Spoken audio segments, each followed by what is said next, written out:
Right, hiya, it's Dave again, and it's part 3 of the HGV vlog. What I'm going to tell you about today is, as I mentioned yesterday, about the bureaucracy and what's actually involved in being an HGV driver. So what I'm going to do is, I had a few comments yesterday and had a couple of private messages yesterday from really supportive from other drivers saying that thanks for putting the reality of the job out there. Obviously it looks like you're doing a very negative job, but I'm not. If you watch the first ever one that I did, I said I'm going to go through all the negatives first, and this is what I'm doing. What I'm doing is I'm giving you a reality check. So what I'm doing is I'm talking hopefully to people who are potentially going to be drivers in the future, and it's only right that you know what the crack is before you go and spend thousands and thousands of pounds out of your own pocket to become an HGV driver, to find out that it's not the job that you thought it was going to be. Somebody asked me a question on the last video, if you can go and have a look at it on part 2. Why do you hate the job? So why do you do the job if you hate it so much? I don't hate the job. What I hate is I hate the stuff that I could blame the EU, but it's not just the EU, it's the British government as well, because they've gone along with it. All the bureaucracy, all the garbage, and it's like it just gets worse and worse and worse the longer it goes on. I've been doing this, as I've said, 25 years. So am I going to change now? Obviously I'm not, because I've paid the money, I'm in the job, I'm doing the job. Am I going to walk away from it? No, because I'm used to it now. It's like people who are bin truck drivers and they get covered in waste every day, or pig farmers who stink of pigs every day, fishermen who stink of fish every day. It's part of your life, it's part of what you do. All I'm doing is I'm giving you, the people who don't drive HGVs, a little bit of a window into what it's like to be an HGV driver. And on today's subject, we'll just run straight into it. If you work for a supermarket, if you work for a factory, what do?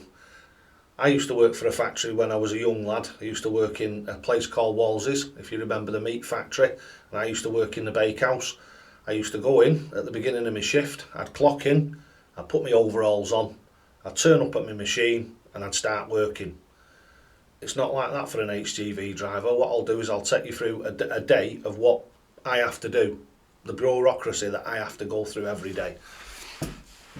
So first of all, I turn up for work and I have to swipe in going through the gate to register the time that I've actually come onto site, because this is all part of your driver's hours rules.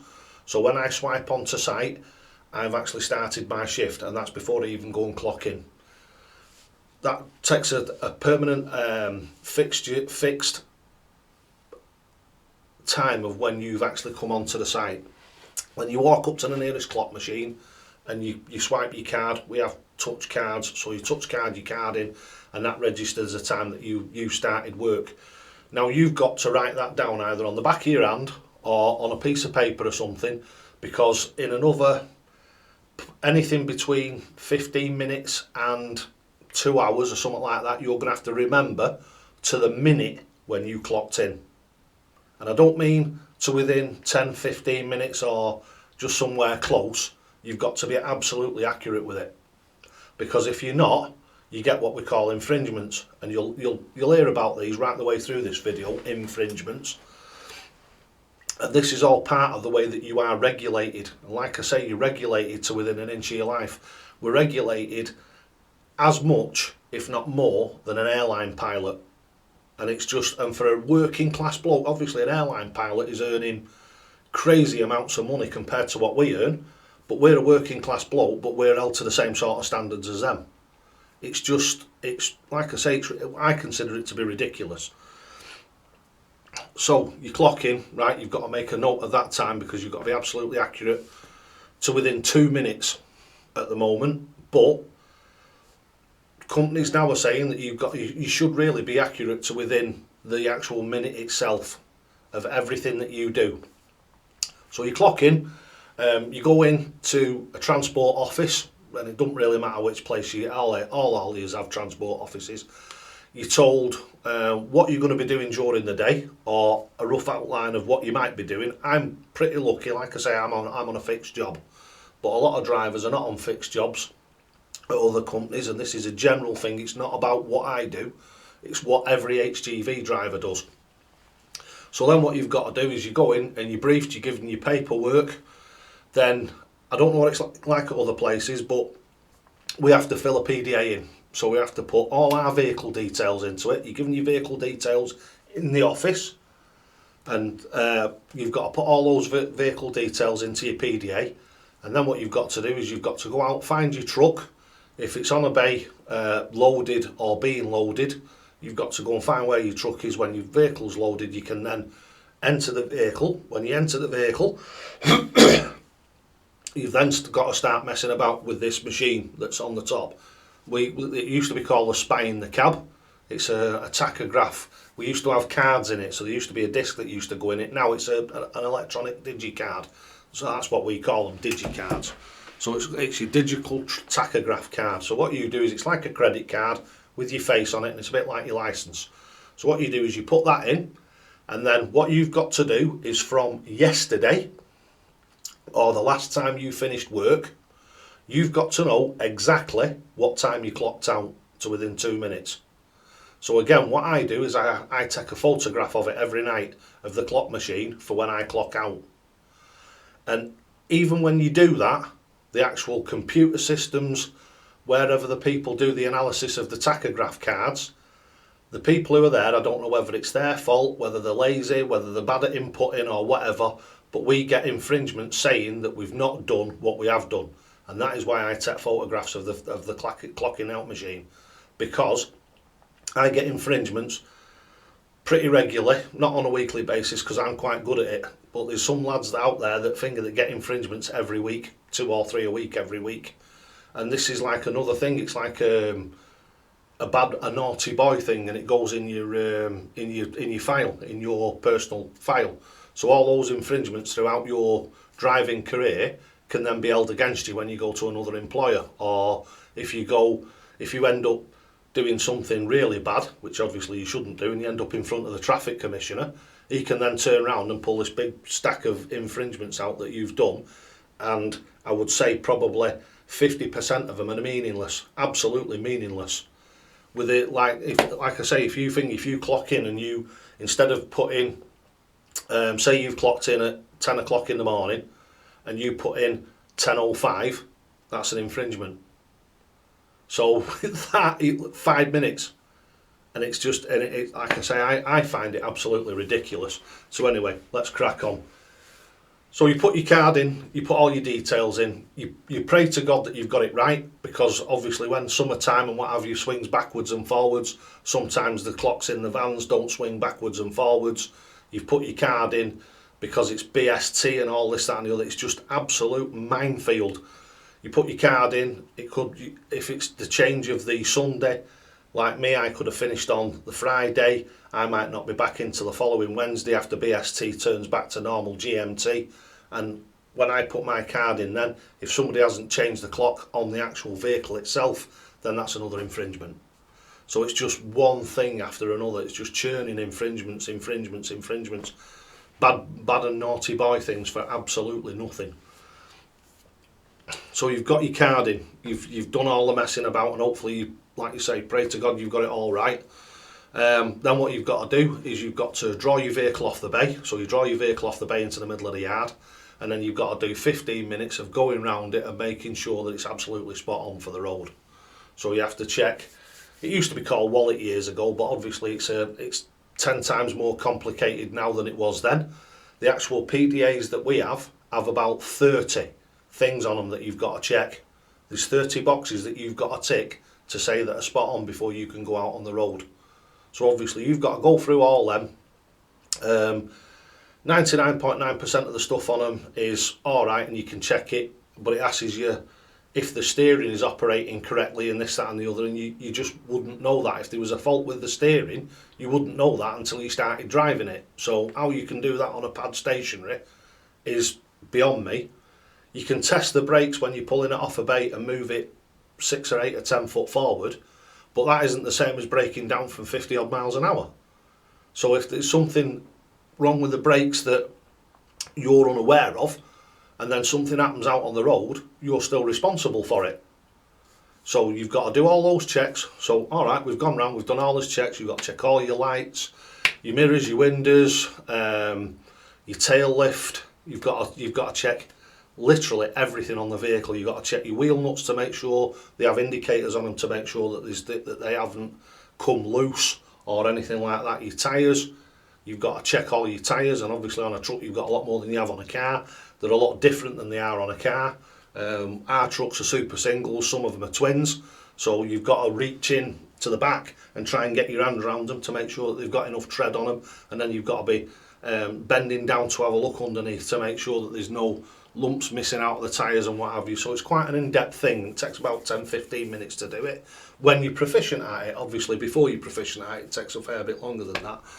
So you've done that, and then what you have to do is you have to go back into the office and book out. So you book out, then your PDA, you've got to sort your runs out on that. So you've got to click into your run where you're going. So basically you're monitored everywhere you go. So you set off from your base, you're monitored. The tachograph thing inside the cab monitors everything that you do. Another anomaly and stupidity from the European Union is the vehicles are supposedly limited to 56 miles an hour, and a lot of others are limited to 50 miles an hour, 52 miles an hour, 54 miles an hour, and it's just, they're all different, and it's all like daft. There's no datum line for it, because the speed limit in England, in Great Britain, right, for an HGV is 60 miles an hour, not 56. So if you're going downhill slightly, right, you're legally entitled to do 60 miles an hour. But if you go over 56 miles an hour, so 90k, if you go over that for anything more than, I think it's a minute or something like that, the thing flashes up on your dashboard and you get another infringement. Even though you're not breaking the law and you're not doing anything wrong, you're having an infringement for it. So again, another thing where the thing, they're just digging at you all the time. They're just poking and poking and poking at you for stuff that isn't legal. It's not legal, but they've decided that it's best practice that you do 56 miles an hour, which is another European Union, well, shall we just say it, bullshit. It's just more European Union bullshit that doesn't equate to our country, but we're supposed to take notice of that. We're not even in the EU anymore, so why hasn't that been stripped out? We've been out of the EU, we spent all those 5 years or whatever it was, supposedly preparing to leave, where we never did, and we're still doing the same ridiculous stuff as we did then. Our vehicles in this country should be limited to 60 miles an hour, not 56, because that's what the speed limit is.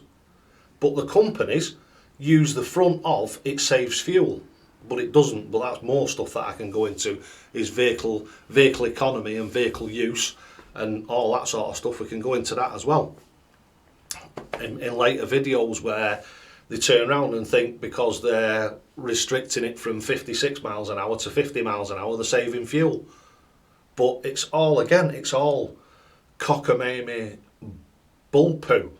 For the simple reason is if you travel from here to Scotland and you do it at 60 miles an hour, you're going to complete that job in 9.5, 10 hours.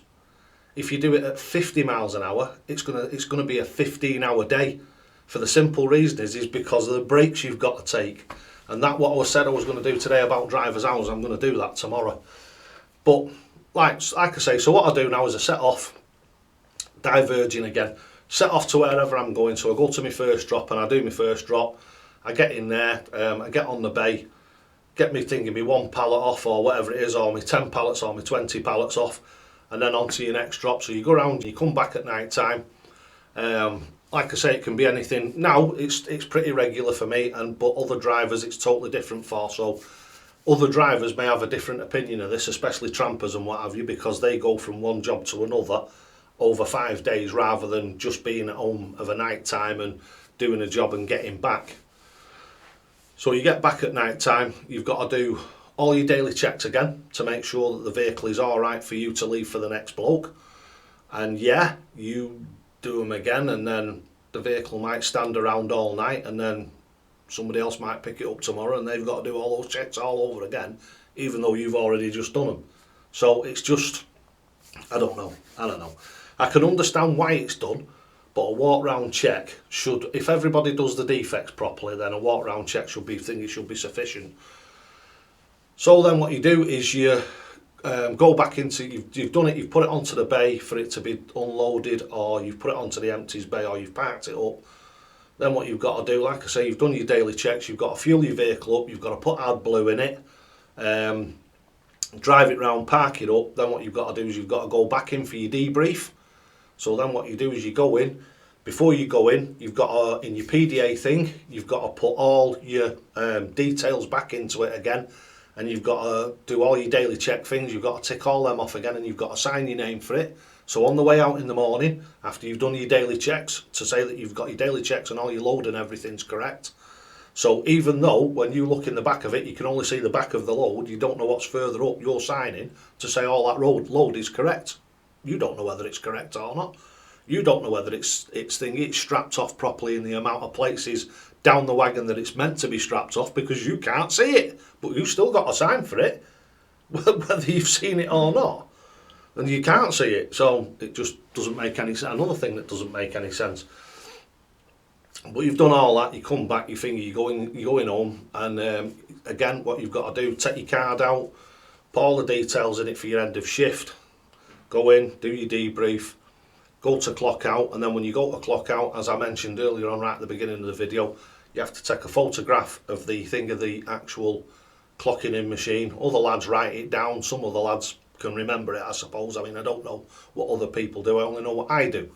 I take a photograph of the clocking machine when I clock out, so then the following day when I come in to put my time into my tachograph machine, the box, the spy in the cab box at the top, when you come to put your details into that, you've got to know to within 2 minutes what time you clocked out the night before.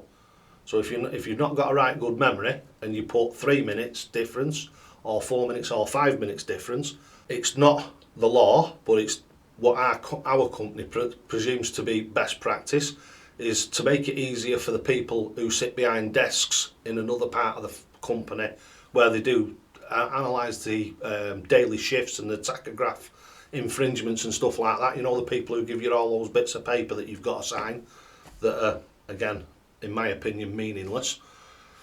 You have to download your card every night, so that's another thing you have to do every day, and if you forget to do it, you get an infringement for forgetting to do it. So it's just, as I say, for a working class job, the amount of bureaucracy that we have to go through is absolutely crazy. And if you think this is the end of it, think again, because like I say, tomorrow what we're going to go on to is driver's hours, what you're allowed to drive, and the implications that can have on your day's shift. So thanks for watching, and we'll see you again tomorrow.